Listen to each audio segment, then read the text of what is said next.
So I've been building a startup again for 22 months.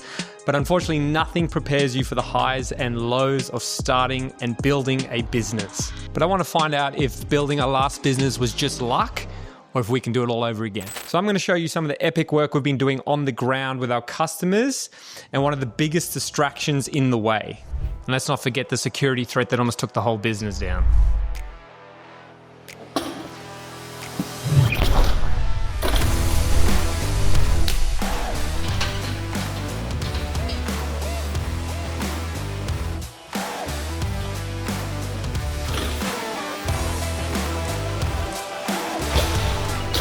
The last 12 weeks have been an intensification period in the HWPO programming. So let's just be frank, and has been intense. It's been really hard to get through, lots of volume, but we're almost there. We've been doing this programming for about 2 years now, hey Simbo, 2 years?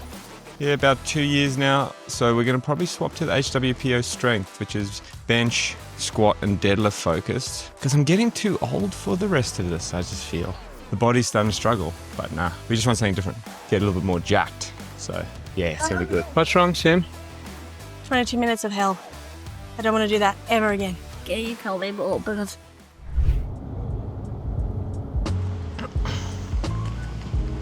you're at high capacity, bloody.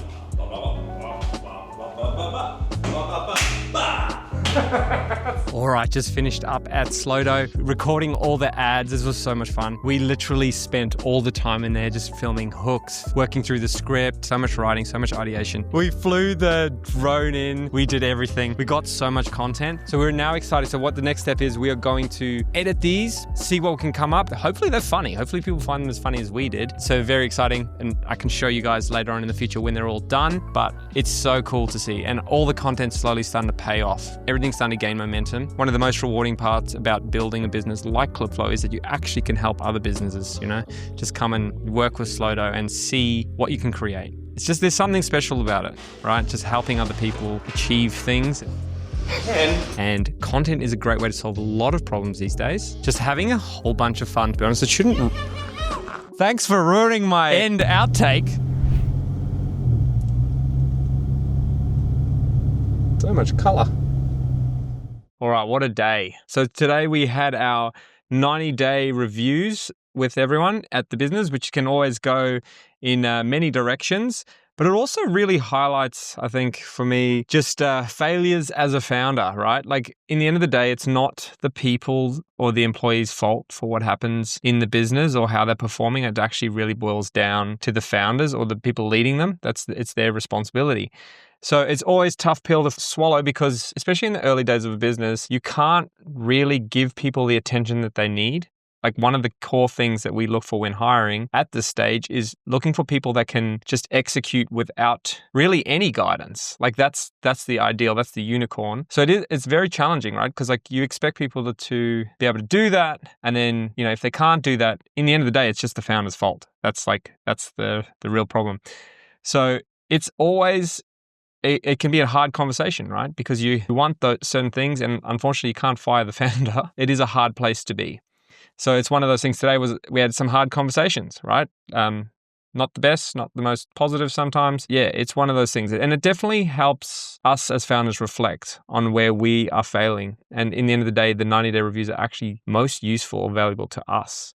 Definitely a tool that we didn't have in our last business. And I think they work really well now, just to keep that pulse check and make sure everyone's like hitting what we expected last time. And then moving forward, what's the next thing? And one key tip here is making sure there's only one thing that the people need to focus on, right? Don't try to have a whole bunch of things because they just won't get done. So just find one thing, one area for improvement, so that in the next 90 days or 3 months, you can come back, circle back, and then see if that's done.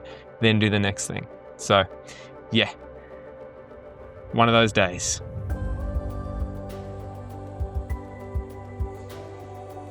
All right, squad, so I'm just here checking out the build at Agape, seeing what's going on. So this is running concurrently alongside ClipFlow, right? So I'm building this while I'm building ClipFlow. I would not recommend trying to do two things at this scale. It's not just a house. It's a literal behemoth of a corporate retreat over there, and then a house which I'll live in over here. So as you can see, It's well and truly underway, and this is starting to really feel like an actual home. Get this awesome view of this ladder. But if you can see out there, oh my gosh, just beautiful. You got the farm and then the ocean. So we're building 2 buildings. We've had to build a road. We've had to install water tanks. We have to get our electricity up here. It's an entire thing. There's so many moving pieces. There's so much to choose from. It's a massive distraction. So if you want to build a successful business, don't try and build a house at the same time. Just something to think about. I started this before building ClipFlow, so it is what it is. And you got to take it how it comes. But I wouldn't recommend. So this is the thing. This is why people say, don't try and build multiple businesses. Focus on one. Do one thing, you can do it best. Like obviously I could be doing ClipFlow better, you know, more time, no distractions, sure. The one thing that I have got out of this whole experience though, is that I am documenting the whole thing over time. Content has been very good, and it's also taught me how to be better at content and making more of it, how to do it at scale. So, you know, all of these things are great learnings for ClipFlow. At least that's what I tell myself to make myself sleep better at night. I guess I like it because it's creative and you get to build stuff. You're creating things out of nothing, which is really cool. I really hope Bodhi wants to get into construction one day. So many moving pieces, but you know, at the end of the day, it's gonna look friggin' sick. And then you get to look at something that you've created, so hats off to them. The trades do a great job.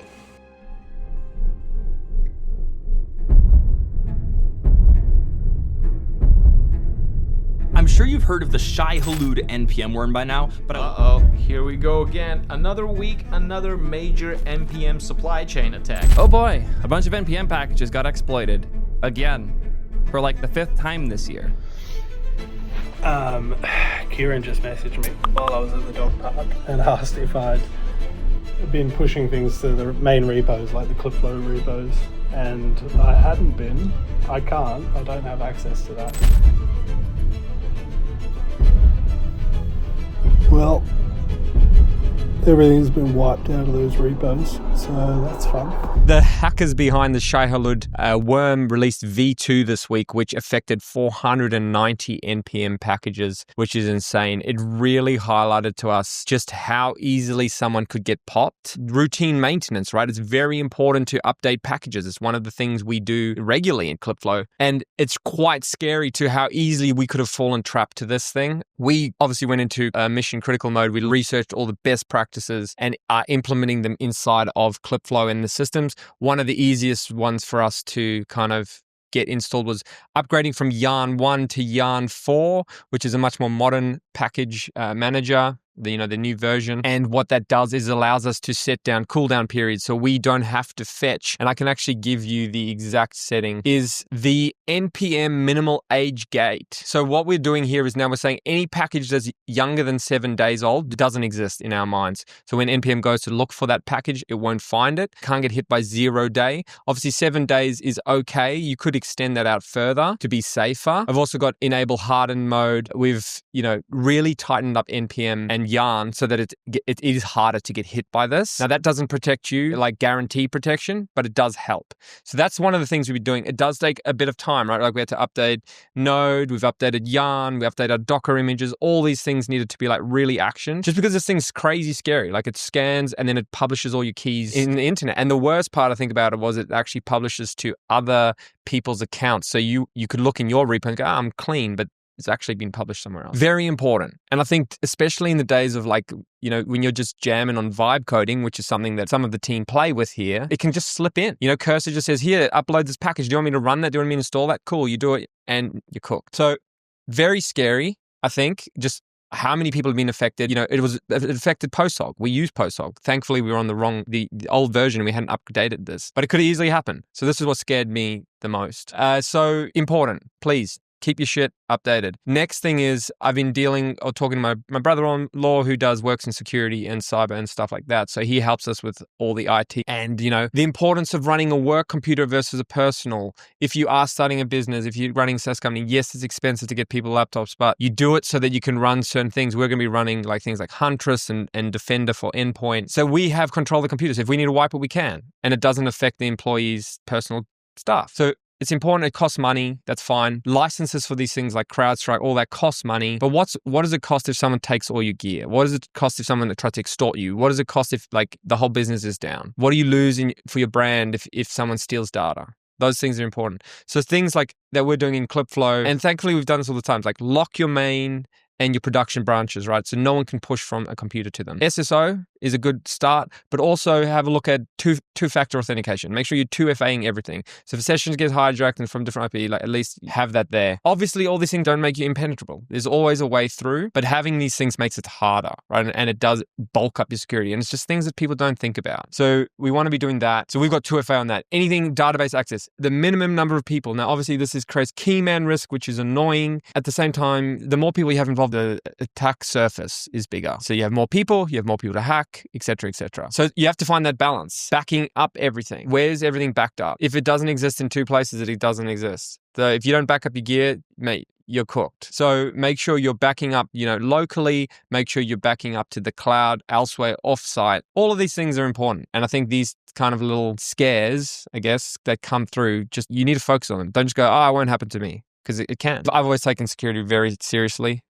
from our last business, but I just wanted to make sure that ClipFlow, especially being a startup, you don't think about it. It's a small business. Who cares? But then it becomes more and more important. So we want to double down on that. And that's a crazy way to end the week, right? Like we went into hardcore security mode this week just to make sure we harden as much as we can. So yeah, great way to end the month and the week, but we're going to keep crushing. On the bright side, release post scheduling looks sick. We use it this week to do our content or schedule our content for next week. It's looking great. Signups are coming through inside of ClipFlow and they are becoming better quality. We're seeing better quality leads. We're seeing people that we've spoken to 6 months, 12 months coming back, wanting to try our ClipFlow. So it's all starting to get momentum. All of the work's starting to pay off, so we just got to keep going. The most important metric in building business is how long can you stay in the game. The longer we can stay in the game, the better. Because over time, people slowly start to know who you are, and that's what we need to do. So, epic month. Hope you enjoyed. Catch you on the next one.